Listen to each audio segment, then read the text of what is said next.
இப்போது புதிய அறிமுகம் ஆச்சி ஹோட்டல் சாம்பார் 50 கிராம் ரூபாய் 20 மட்டுமே. திரு சாதிக், நீங்கள் எப்படி புரியுங்கள்? இதில் எதிர்க்கட்சித் தலைவர் எடப்பாடி பழனிசாமி அவர்கள் சொல்லும்போது இது ஒரு அத்திப்பழ பட்ஜெட் மாதிரி வெளியே பார்க்குறதுக்கு தான் நல்லாயிருக்கும், உள்ள அது பிட்டு பார்த்தீங்கன்னா உள்ள ஒன்றுமே இருக்க சொத்தையாக இருக்கும் அப்படிங்கிற மாதிரி விமர்சனம் வச்சுருந்தாரு. 5 ஆண்டுகள் சேர்த்து வச்சிருக்கக்கூடிய ஒரு தொகுப்பாக அழகாக வார்த்தை ஜாலங்களில் போட்டி சொல்லிட்டு போயிட்டாங்க. இதில் வேறு ஒன்றுமே இல்லை அப்படின்னு சொன்னார். முதலில் பேசிய சகோதரிக்கு என்னுடைய மனமார்ந்த நன்றியை தெரிவித்துக் கொள்கிறேன். ஏன்னா அவங்க தான் சொன்னாங்க, இது இடைக்கால பட்ஜெட், இதில் கவர்ச்சியான திட்டங்களோ கவர்ச்சியான அறிவிப்புகளோ வர முடியாது, இது இந்த 3 மாதத்துக்கான நிதியை விடுவிக்கிற பட்ஜெட் மாத்திரம்தான், அவ்வளோதான்.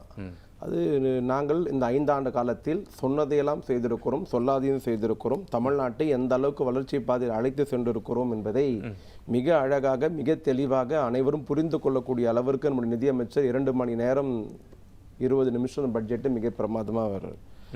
குறிப்பாக பார்த்தீங்கன்னா 2021க்கு பிறகு ஒன்றிய அரசு தமிழ்நாட்டின் மீது ஒரு பொருளாதார போரை தமிழ்நாட்டின் வளர்ச்சியை எப்படியாவது தடுக்க வேண்டும் என்று என்னென்ன செய்ய வேண்டுமோ அத்தனை முட்டுக்கட்டைகளையும் தமிழ்நாட்டின் மீது ஒன்றிய அரசு தொடுத்தது, நம்முடைய மோடி அரசு அவர்கள். அதுக்கு என்னங்க ஆதாரம்? அவங்க என்ன தமிழ்நாடு இந்தியாவில் தானே இருக்கு, அவங்க பாரத் மாதா கி ஜெயன்றாங்களே, தமிழ்நாட்டை விட்டுட்டா சொல்றாங்க, ஒத்துமொட்டை இந்தியாவுக்கு தானே சொல்றாங்க. அவங்க தமிழ்நாட்டுக்கு பண்ண துரோகத்தை மட்டும் உங்ககிட்ட சொல்றேன். 19வது நிதிக்குழு கூட்டத்தில் 2014க்கு முன்னால் தமிழ்நாடு கிடைத்த நிதி பகிர்வு 7.9. இவர்கள் 2014 ஒன்றிய அரசு மோடி அரசு வந்த பிறகு, நிர்மலா சீதாராமன் வந்த பிறகு 9வது நிதிக்குழு கூட்டத்தில் நமக்கு 15வது நிதிக்குழு கூட்டத்தில் நமக்கு கிடைக்கிற நிதி பகிர்வு வெறும் 4.7. ஓகே, எவ்வளோ குறைஞ்சிருச்சு? நமக்கு அதிகம் கொடுத்துருக்கணுமா இல்லை கொடுத்ததையே கெடுத்திருக்கணுமா? நாங்கள் சொன்னோம்ல, அறிவிக்கப்படாத ஒரு பொருளாதார போரை தமிழ்நாட்டை மீது பண்ணாங்க அப்படின்ட்டு.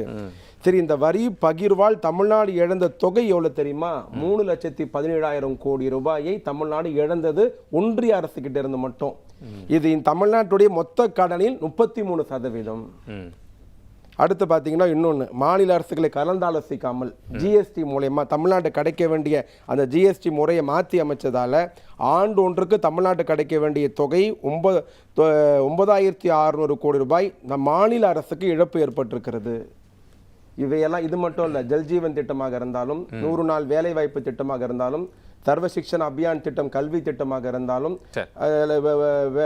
தமிழ்நாட்டின் மீது வெள்ளம் அல்லது புயல் வருகிற போது எதுவாக இருந்தாலும், இயற்கை பேரிடராக இருந்தாலும், எல்லா விதத்திலும் ஒன்றிய அரசு, பாஜக அரசு, மோடி அரசு தமிழ்நாட்டை ஓர வஞ்சனையில் பார்த்தது.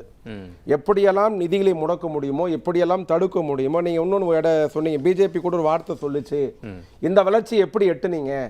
ஒன்றிய அரசுடைய சப்போர்ட் இல்லாம உங்களால எட்ட முடியுமா? ஒன்றிய சப்போர்ட் பண்ணதால எட்ட முடியும்.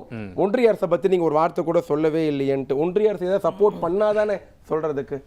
ஒன்றிய அரசு தமிழ்நாட்டுக்கு பண்ண துரோகங்கள்லாம் பட்டியலிட்டு நம்முடைய நிதியமைச்சர் தங்கம் தென்னரசு மிக தெளிவாக சொல்லியிருக்கிறார்.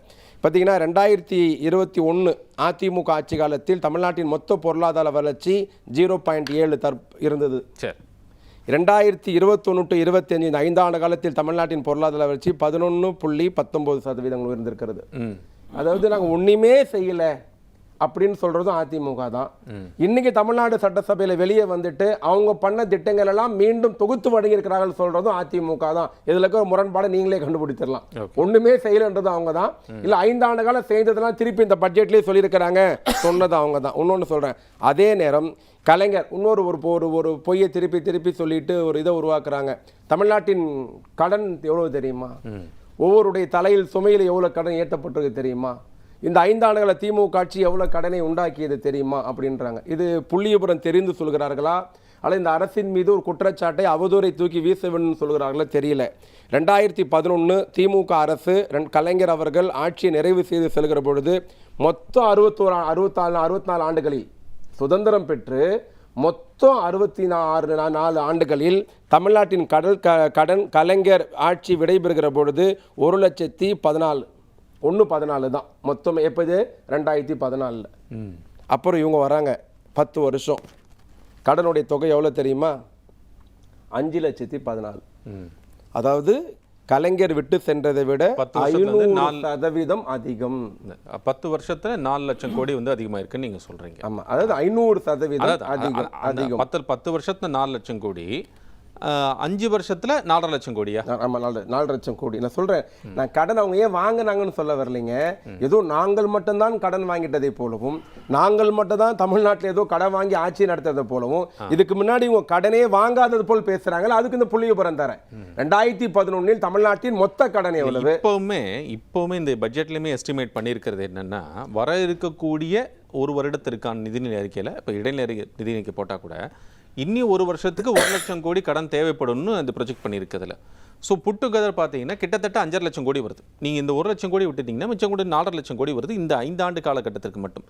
10 வருஷம் திரு எடப்பாடி பழனிசாமி என்ன சொல்றாருன்னா, நாங்கள் 10 ஆண்டு காலம் இருந்து 4.5 லட்சம் கோடி வாங்கினோம், நீங்க 4 வருஷம் இருந்துட்டு 5 வருஷம் இருந்துட்டு 4.5 லட்சம் கோடி வாங்கியிருக்கீங்க. 2011 2021 அதிமுக 10 வருஷம் இருந்ததுல ஏதாவது பேர் சொல்ற மாதிரி தமிழ்நாட்டின் வளர்ச்சிக்கு, நாட்டு மக்களுடைய வளர்ச்சிக்கு ஏதாவது ஒரு 10 திட்டங்களை சொல்லுங்க.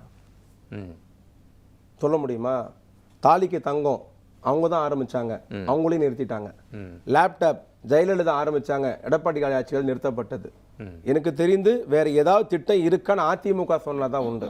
ஆனால் அந்த அவங்களுடைய காலத்தில் பொருளாதார வளர்ச்சியும் தொழில்துறை வளர்ச்சியும் உள்கட்டமைப்பும் எப்படி இருந்தது? இந்த 5 ஆண்டு கால திமுக ஆட்சியில் யாரோடு போட்டி போடுகிறோம்? அவங்க 10 ஆண்டு கால ஆட்சியில் இருந்தபோது மத்திய ஒன்றிய அரசு எத்தனை விருதுகளை எந்தெந்த துறையில கொடுத்ததுன்னு சொல்லுங்க. இந்த 5 ஆண்டு காலத்தில் எங்களுக்கு எதிராக கொள்கை ரீதியாக எதிராக இருக்கிற மோடி அரசு, ஒன்றிய அரசு எந்தெந்த துறையில் எப்பொழுதெல்லாம் பாராட்டி விருது கொடுத்திருக்கு நாங்க பட்டியலிட்டு சொல்றோம். அதுல தெரிஞ்சிடும் யார் சிறப்பான ஆட்சி நடத்தினாங்க அப்படின்ட்டு. இப்போது புதிய அறிமுகம் ஆச்சி ஹோட்டல் சாம்பார் 50 கிராம் ரூபாய் 20 மட்டுமே.